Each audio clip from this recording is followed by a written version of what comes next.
नमस्कार, मैं कामेश्वर शर्मा और आज हमारे बीच मौजूद है सुजानपुर विधायक राजेंद्र राणा जी। जानना चाहेंगे खासकर जिस तरीके से प्रदेश के मुख्यमंत्री सुखविंदर सिंह सुक्खू ने यह पहला बजट पेश किया है, सभी वर्गों का विशेष रूप से ध्यान रखा गया। वहीं विपक्ष लगातार कह रहे हैं कि इसमें सभी वर्गों का विशेष रूप से ध्यान नहीं रखा गया। विस्तार पूर्वक चर्चा करेंगे राजेंद्र राणा जी से। सर, आपका स्वागत है। जिस तरीके से लगातार विपक्ष बात कर रहे हैं कि इसमें किसी वर्ग का ध्यान नहीं रखा गया, इसके ऊपर क्या कहना है सर? देखिए, विपक्ष का काम, विपक्ष का धर्म विरोध करना है और विपक्ष अपना धर्म निभा रहा है। जी, मैं समझता हूँ कि जहाँ तक मैं भी लंबे समय से विधानसभा में हूँ और मैंने भी कई बजट पेश होते हुए देखे हैं। ये जो वर्तमान सरकार ने ठाकुर सुखविंदर सिंह सुक्खू ने पहला बजट नई सरकार का पेश किया है, बेहतरीन बजट है। दूरगामी इसके परिणाम होंगे और इसमें नया सोच लेके ये बजट जो है आया है। सर, जैसे लगातार कहा जा रहा है कि जिसे ग्रीन एनर्जी की तरफ अग्रसर हो रहा है राज्य और कह रहे हैं कि इलेक्ट्रिक बसें भी लाई जाएगी, कहीं ना तो कहीं कहना है विपक्ष का कि इतना इंफ्रास्ट्रक्चर कहां से है। और यदि बात की जाए 2 करोड़ की एक बस आ रही है, या इलेक्ट्रिक बस गाड़ियों की भी बात की जाएगी उसमें भी 20 लाख से ऊपर है, तो ऐसे में कहीं ना तो कहीं इसकी आय अधिक है। और यदि बात की जाए इसमें सब्सिडी भी सरकार द्वारा 50% दी जा रही है, इसके ऊपर देखिए, ऐसा है कि जिस तरीके से आजकल वातावरण प्रदूषित हो रहा है, क्योंकि गाड़ियों की संख्या जो लगातार बढ़ रही है और इससे देश में पोल्यूशन भी हो रहा है, वातावरण भी खराब हो रहा है और ये जो मौसम का साइकिल है ये भी पूरी तरह डिस्टर्ब हुआ है। देखिए, आप पुराने समय में आप देखिए कि जुलाई अगस्त में भारी बरसात होती है। अब ये नहीं पता बरसात कब हो जाए, कब ठंड हो जाए, कब गर्मी हो जाए, क्योंकि हमने नेचर के साथ जो छेड़खानी करी है उसके परिणाम है कि ये जो आपका मौसम है ये भी पूरा डिस्टर्ब हो चुका है। इन सब चीजों को ठीक करने के लिए सभी प्राणियों को, सभी लोगों को, पक्षियों को, जानवरों को शुद्ध ऑक्सीजन मिले, अच्छी हवा मिले, लोग स्वस्थ रहें, इस दिशा में बढ़ने की जरूरत है। और इस दिशा में बढ़ने के लिए बजट में ये सारे प्रावधान किए गए। रातों रात कोई बिल्डिंग नहीं खड़ी हो जाती, महल नहीं खड़े होते। बिल्डिंग खड़ी करने के लिए समय लगता है और ये शुरुआत होती है और शुरुआत होने के बाद इसके नतीजे आते हैं। तो ये आने वाले समय में इसके रिजल्ट आएंगे, स्वाभाविक आएंगे, निश्चित तौर पर आएंगे। यदि बात की जाए जिस तरीके से भाजपा लगातार आरोप लगा रहा है कि संस्थानों को बंद किया गया है, कई स्कूलों को बंद किया गया है, इसके अतिरिक्त कॉलेजों को बंद किया गया है, ऐसे में कहीं ना तो कहीं जो गरीब तबके परिवार है, निर्धन लोग हैं, उनको शिक्षा ग्रहण करने में परेशानियों का सामना करना पड़ेगा। देखिए, ऐसा है कि मुख्यमंत्री ने हमेशा एक बात कही है कि जहां जरूरत होगी वहां हम खोलेंगे, परंतु जिन स्कूलों में, जिन प्राइमरी स्कूल ऐसे खोल दे जहां बच्चा ही कोई नहीं है, तो वहां चला के क्या करेंगे? मास्टर जाके, टीचर जाके स्कूल में बैठेंगे तो बैठ के अकेले क्या करेंगे? बच्चे नहीं होंगे तो क्या करेंगे? इसलिए अब देखिए, ये नया सोच लेके सरकार आई है। एक Rajiv Gandhi day boarding school खोलने का जो निर्णय हर चुनाव क्षेत्र में लिया है, इसमें लगभग 40 से 50 करोड़ रुपए एक स्कूल पे खर्च आएगा। पूरी तरह जिसको कहते हैं कि वेल इक्विप्ड, फुली फर्निश्ड और पूरा इंफ्रास्ट्रक्चर जो है वहां पर जो है वो बनाया जाएगा।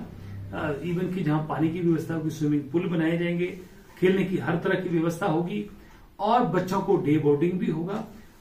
ये जो स्कूल खुलेंगे इनका कैडर भी टीचर्स का अलग होगा और सबसे बेहतरीन टीचर जो है इन स्कूलों में जो है तैनात किए जाएंगे।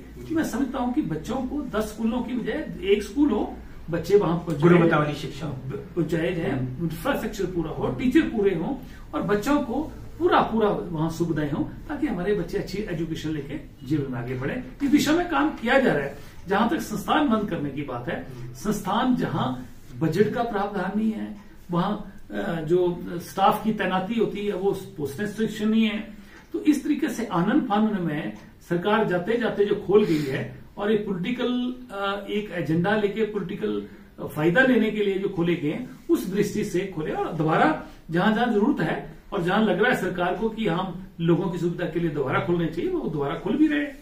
सर, यदि बात की जाए पूर्व की वीरभद्र सरकार के दौरान 9 सीपीएस लगाए गए थे। यदि बात की जाए वर्तमान में मुख्यमंत्री सुखविंदर सिंह सुक्खू ने 6 सीपीएस बनाए गए, वहीं 3 कैबिनेट रैंक दिया है। भाजपा का आरोप है कि इससे कहीं ना तो कहीं फिजूल खर्ची बढ़ेगी। वहां बड़ी बड़ी बातें कर रही है कांग्रेस की, हम फिजूल खर्ची खर्चेंगे। लगातार ये भाजपा के नेता का लगातार बयान आ रहा है, इसके ऊपर आपका क्या कहना है? देखिए, भाजपा अब अपोजिशन में है और विपक्ष में रहते हुए आरोप लगाना भाजपा का धर्म भी है, काम भी है, और वो अपना काम भी कर रहे हैं और अपना धर्म भी निभा रहे हैं। सरकार कैसे चलानी है, सरकार में क्या क्या व्यवस्थाएं रहेंगी और किसको कहाँ तैनात करना है, ये मुख्यमंत्री का प्रेरोगेटिव है। और ये सीपीएस बनाए हैं तो ताकि मंत्रियों का काम हल्का हो। और 2009 में प्रेम कुमार धूमल के नेतृत्व में जब हिमाचल प्रदेश में भारतीय जनता पार्टी की सरकार थी, तब ये एक्ट भी बनाया गया था और उस एक्ट में प्रावधान किया गया था। तो सीपीएस लगाए हैं तो नेचुरली मंत्रियों को काम हल्का हो, क्योंकि पहले मंत्री ज्यादा होते थे जी। और मंत्री कम है तो उनका काम को थोड़ा बांटने के लिए, हल्का करने के लिए ये सारी व्यवस्थाएं की गई है। और भारतीय जनता पार्टी क्या कह रही है उससे कोई यदि सब मंत्रियों की बात है, ये मंत्रियों में चर्चा है कि सुजानपुर से आपका नाम भी कहीं ना तो कहीं आगे आ रहा है। सुनने वाला जिस तरीके से पहले भी भाजपा ने लास्ट के समय में ही मंत्री की घोषणा थी, क्या आने वाले समय में यदि आपको मंत्री पद मिलता है तो क्या जिस तरीके से आपने चौमुखी विकास सुजानपुर का किया, अन्य आने वाले समय में आपको अगर बड़ी जिम्मेदारी मिलती है तो किस तरीके से आप देखते हैं? देखिए, मैं कांग्रेस पार्टी के साथ जुड़ा हूं और कांग्रेस पार्टी ने जहां जहां मुझे जिम्मेवारियां दी, मुझे उपाध्यक्ष बनाया प्रदेश का, मुझे कार्यकारी अध्यक्ष बनाया, मुझे सोलन में म्यूनिसिपल कॉर्पोरेशन में वहां पर एक प्रभारी लगाया गया, मुझे वहां फतेहपुर बाई इलेक्शन में प्रभारी लगाया गया। तो जहां जहां पार्टी ने जिम्मेवारी लगाई उनको मैंने निभाया। आज भी पार्टी जो जिम्मेवारी लगाएगी उसको निभाएंगे और मैं समझता हूं कि जो भी जिम्मेवारी हमें लगाई जाएगी हम उसको निष्ठा के साथ, जैसे पहले हमने निभाई है वैसे हम निभाएंगे।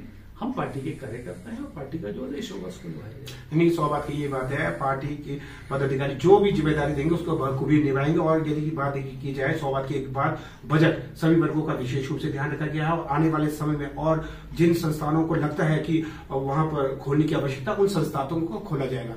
जी सर, हमसे बातचीत करने के लिए सर आपका तहे दिल से धन्यवाद। सर आपका बहुत शुक्रिया।